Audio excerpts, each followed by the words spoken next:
There was a moment in human history when the gods went silent, not in thunder, nor in fire, but in forgetting.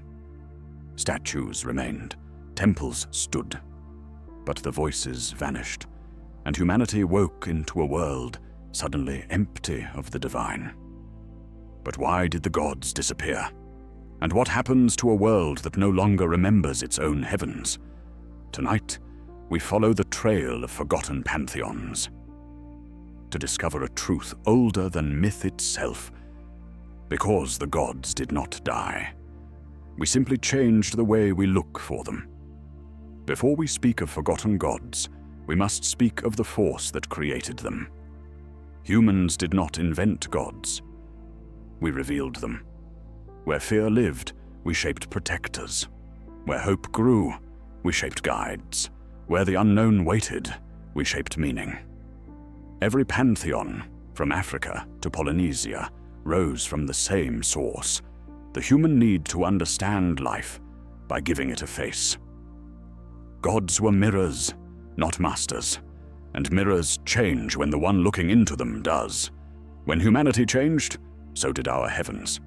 This is why every lost god tells the same story, not of divine death, but human transformation. Long before Greece crowned Olympus, Africa sang to gods older than time. In Nubia, Amun of Kush spread his wings over kingdoms of sand and gold. In Benin, Oshun danced rivers into existence. In the Congo, Nzambi created the world with breath alone. Across the ocean, Polynesians prayed to Tangaroa, whose tides shaped their fate.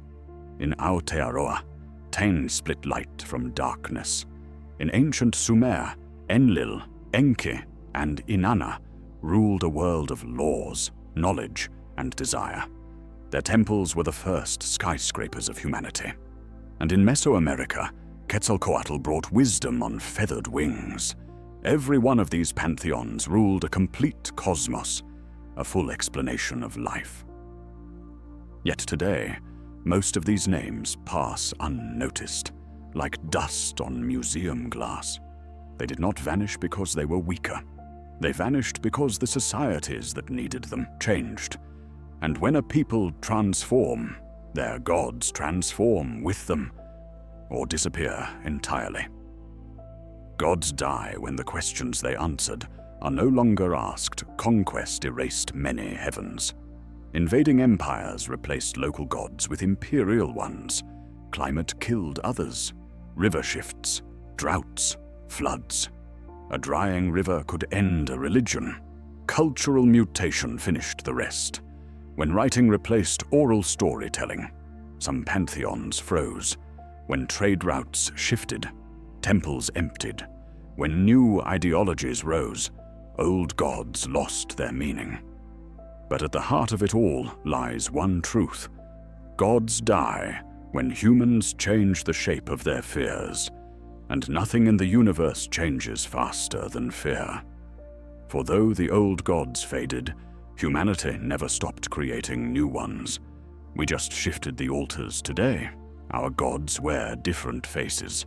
Some are made of fame, some made of power, some made of data. Algorithms predict our desires like oracles once did.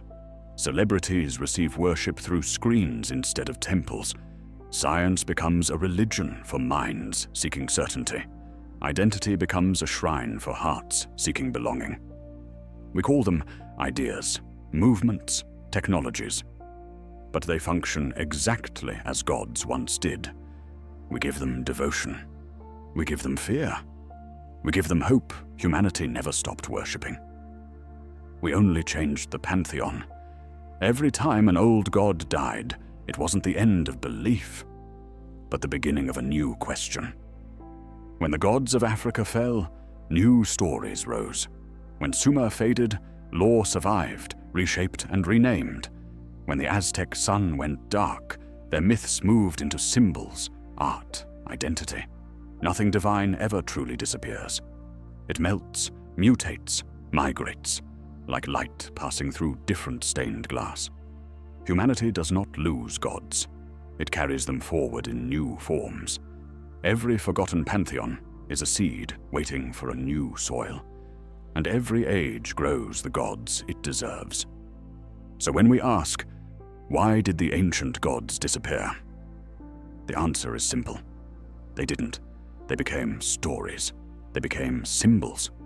They became us. For humanity is the last pantheon, a constellation of beliefs, fears, and dreams that never stops shifting. The gods live on in the questions we still ask. Who are we? Why are we here? What waits beyond the known? As long as those questions remain, the gods can never truly disappear. Which forgotten pantheon would you bring back? Tell your story in the comments, and let memory resurrect the divine.